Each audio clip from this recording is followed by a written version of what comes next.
Hello everyone, তো কেমন আছো তোমরা সবাই? আশা করি সকলেই ভালো আছো। তো তোমাদের জন্য আজ আমি আরেকটা নতুন চাইনিজ রোমান্টিক ড্রামা নিয়ে হাজির হয়েছি। তো তোমাদের কাছে যদি ভিডিওটা একটু ভালো লাগে তাহলে অবশ্যই ভিডিওতে একটা লাইক দিয়ে এবং চ্যানেলে নতুন হয়ে থাকলে সাবস্ক্রাইব করে এই ভাইটার পাশে থাকতে ভুলো না। অ্যান্ড অবশ্যই মনে করে বেল আইকনটা এনেবল করে রাখো। তো চলো আর দেরি না করে শুরু করা যাক আমাদের আজকের ড্রামার এক্সপ্লেনেশন। ড্রামা শুরুতে আমাদের আয়ান নামের একটি মেয়েকে দেখানো হয়। তার মা বাবা অনেক আগেই মারা গেছে। সে তার ছোট বোনের সঙ্গে একটি ছোট বাড়িতে থাকতো। এই পৃথিবীতে তাদের আর তেমন কেউই নেই। ফলে আয়ান একটি কফি শপে কাজ করে তার এবং নিজের বোনের খরচ চালাতো। কিন্তু কফি শপে কাজ করার এই সামান্য টাকায় তাদের তেমন একটা ভালোভাবে চলতো না। সে কয়েক মাস ধরে ঠিকভাবে বাড়ির ভাড়াও দিতে পারতো না।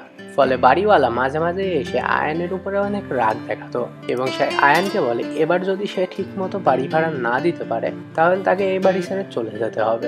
যেটা শুনে আয়ান অনেক ঘাবড়ে যায়, কেননা তাদেরকে তো দেখার মতো এই পৃথিবীতে আর কেউই নেই। এভাবেই দিন কাটতে থাকে। এরপরে সে তার ছোট বোনকে একদিন পার্কে দেখতে পায়। তার ছোট বোন আরো দুটো বাচ্চার সঙ্গে ঝগড়া করছিল।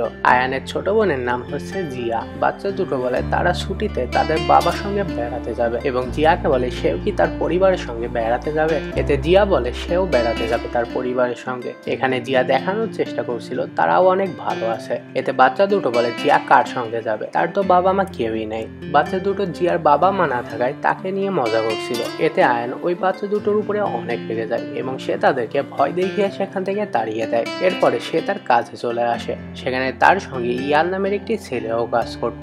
তারা দুজনে দুজনকে গত 7 বছর ধরে চিনত এবং ইয়ান আয়ানের বেস্ট ফ্রেন্ড। আয়ান তার সব সমস্যার কথা ইয়ানের সাথে শেয়ার করত। এদিকে ইয়ানও আয়ানের অনেক খেয়াল রাখতো।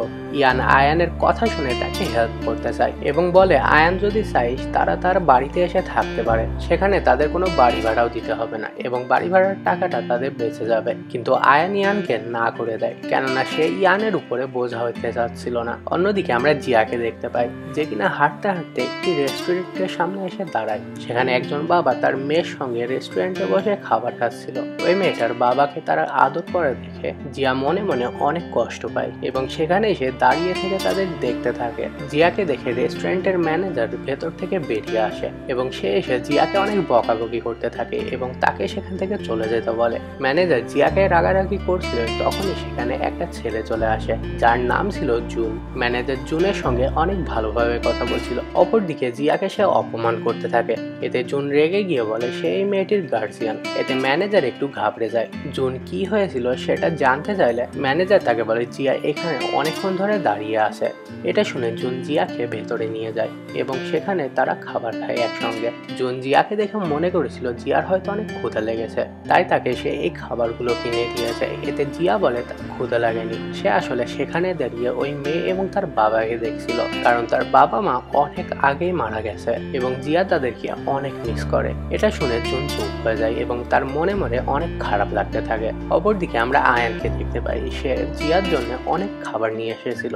সে তার পছন্দের চিকেনও নিয়ে এসেছিল। কিন্তু জিয়া এদিকে অনেক রাত হয়ে যাওয়ার পরেও বাড়িতে না ফেরায় সে অনেক চিন্তিত হয়ে পড়ে। কিন্তু আরো কিছুক্ষণ ওয়েট করার পরে দেখতে পাই জিয়া বাড়িতে ফিরে আসে।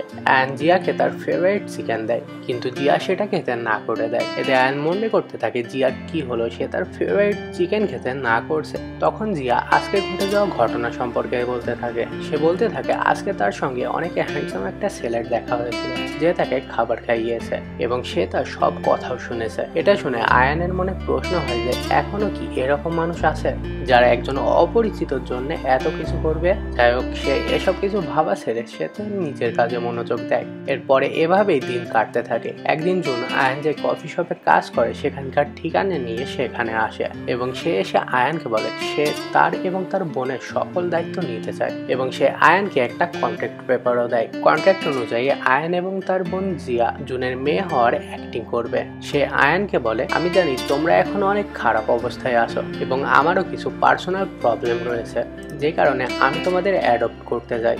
এবং জুন আয়ানকে ভাবার জন্য কয়েকদিন সময় দেয়। এরপরে আয়ান ইয়ানের সঙ্গে সেদিন রাতে এই বিষয় নিয়ে কথা বলে। ইয়ান বলে এ আবার কেমন লোক, তার জুনের উপরে একটু সন্দেহ হচ্ছিল। এই কারণে সে আয়ানকে বলে জুনকে না করে দিতে, কেননা কন্ট্রাক্টে লেখা ছিল আয়ান এবং জিয়াকে জুনের সঙ্গে তার বাড়িতে থাকতে হবে। এজন্য ইয়ান আয়ান এবং জিয়াকে নিয়ে অনেক টেনশন করছিল। আয়ান ইয়ানকে বলে তারা যদি এই ডিলটি অ্যাকসেপ্ট করে তাহলে তাকে তার এবং তার বোনের খরচ চালানোর জন্য টেনশন করতে হবে না। এরপরে কয়েকদিন কেটে যায় এবং আমরা দেখতে পারি আয়ান এবং জিয়া তাদের সব জিনিসপত্র নিয়ে জুনের বাড়িতে চলে এসেছে এবং এখানে আমরা জানতে পারি জুনের বয়স মাত্র 28 বছর এবং সে অনেক বড় একটা কোম্পানির সিইও। তার বাড়িটিও অনেক বড় ছিল। জুন সেখানে একা একাই থাকতো। আয়ানরাও এখন থেকে তার সঙ্গেই থাকবে। জিয়া সেখানে এসে অনেক খুশি হয়। এরপরে রাত্রেবেলায় আয়ান ইয়ানকে মেসেজ করে বলে সে এবং তার বোন জুনের বাড়িতে শিফট করে গেছে। এটা জানতে পেরে ইয়ান আয়ানকে অনেক রাগ করতে থাকে এবং বলে সে এটা কিভাবে করতে পারে, কিন্তু এতে আয়ান তার কোনো কথার উত্তর দেয় না। আয়ান শুধু একটা কথা ভাবতে থাকে যে শেষ পর্যন্ত জিয়া অন্তত একজন বাবা পেয়েছে। এরপরে জুন আয়ানকে বলে তারা যেহেতু এখন থেকে এই বাড়িতেই থাকবে তাই তাদেরকে কিছু কথা মেনে চলতে হবে। এতে আয়ানও তার কথায় রাজি হয়ে যায়। তারা তিনজনেই একসঙ্গে থাকতে শুরু করে এবং ধীরে ধীরে তাদের মধ্যে সম্পর্কটাও ভালো হতে থাকে। এরই মধ্যে হঠাৎই একদিন তাদের বাড়িতে একজন লোক আসে। জুন আয়ানকে জানায় লোকটি তার আঙ্কেল হয়, কিন্তু তখনও সেই লোকটি আয়ানের দিকেই তাকিয়েছিল। লোকটি জুনকে জিজ্ঞাসা করে এই মেয়েটি কে। তখন জুন তার আঙ্কেলকে মিথ্যা কথা বলে যে সে তার বাড়িতে কাজ করে। এতে আয়ান অনেক অবাক হয়। সে তার আঙ্কেলকে মিথ্যা বলেছিল কারণ সে যদি এটা জানতে পারে তাহলে তার কোম্পানিতে অনেক সমস্যা হতে পারে, কেননা তার এবং তার আঙ্কেলের মধ্যে সম্পর্কটা এমন একটা ভালো ছিল না। জুন এত অল্প বয়সে এত বড় একটা কোম্পানির সিইও এবং তার জিয়া এবং আয়ানকে দত্তক নেওয়ার বিষয়টা জানাজানি হলে কোম্পানিতে তার পজিশন নিয়ে অনেক ঝামেলা হতো। জুনের আঙ্কেল জুনের কথা শুনে সেখান থেকে চলে যায়, কিন্তু সে যেতে যেতে সে তার অ্যাসিস্ট্যান্টকে বলে জুনের বাড়ির উপরে নজর রাখতে। এরপরে জুনের আঙ্কেল সেখান থেকে চলে যাওয়ার পরে সে আয়ানকে সরি বলে, কেননা সে তার আঙ্কেলের সামনে তাকে কাজের লোক বলেছিল। তবে আয়ান এতে মন খারাপ করে না। এরপরে এভাবেই কিছুদিন কেটে যায় এবং দিন কাটার সাথে সাথে ধীরে ধীরে জুন এবং আয়ানের সম্পর্কটাও ভালো হতে থাকে এবং তারা দুজনেই অনেক কাছাকাছি চলে আসে। তাদের দুজনের মধ্যে সম্পর্কটা আর বাবা মেয়ের মতো ছিল না, বরং বন্ধুর মতো হয়ে গিয়েছিল এবং তারা দুজনেই নিজেদের মনের কথা শেয়ার করত এবং তাদের প্রবলেমগুলো সম্পর্কেও একে অপরকে বলতো।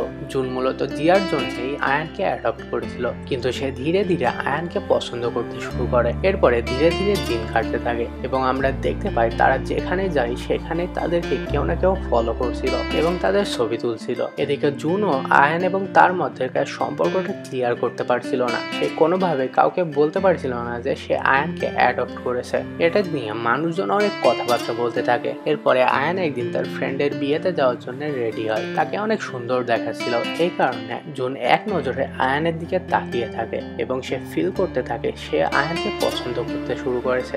বিয়ের অনুষ্ঠান শেষে ইয়ান আয়ানকে তার বাড়িতে রাখতে আসে। তখনই আয়ান নিউজে তার এবং জুনের ছবি দেখতে পায়। তাদেরকে নিয়ে নিউজে অনেক ক্রিটিসাইজ করা হচ্ছিল। অপরদিকে জুনের কোম্পানিতেও সমস্যা দেখা যায় এবং তার কোম্পানি অনেক বড় একটা লসের সম্মুখীন হয়, যেটা দেখে আয়ানের অনেক মন খারাপ হয়। সে মনে করতে থাকে তাদের জন্য হয়তো জুনের কোম্পানিতে প্রবলেমগুলো হচ্ছে। তখনই সেখানে জুন চলে আসে এবং সে আয়ানকে বাড়িতে ফিরে যেতে বলে, কিন্তু তখন তাদের মধ্যে ইয়ান চলে আসে এবং সে বলে এখন থেকে আয়ান এবং তার বোন তার বাড়িতে থাকবে এবং সে জুনকে এটাও জানিয়ে দেয় সে আয়ানকে পছন্দ করে, যেটা শুনে আয়ানও অনেক অবাক হয়ে যায়। এতে জুনও চুপ থাকে না। সে আয়ানকে বলে দেয় সে তাদের বাবা মেয়ের কন্ট্রাক্টটা ক্যান্সেল করতে চায় এবং সে তাকে বিয়ে করতে চায়, যেটা শুনে তো আয়ান আরো অবাক হয় এবং জুন এটা বলার পর সেখান থেকে চলে যায়। জুনের সেখান থেকে যাওয়ার পরে আয়ান ইয়ানকে জিজ্ঞাসা করে সে কি সত্যি সত্যি তাকে পছন্দ করে কিনা। এতে ইয়ান বলে সে অনেক আগে থেকে আয়ানকে পছন্দ করতো কিন্তু বলতে পারতো না, কেননা আয়ান তাকে বেস্ট ফ্রেন্ড মনে করতো।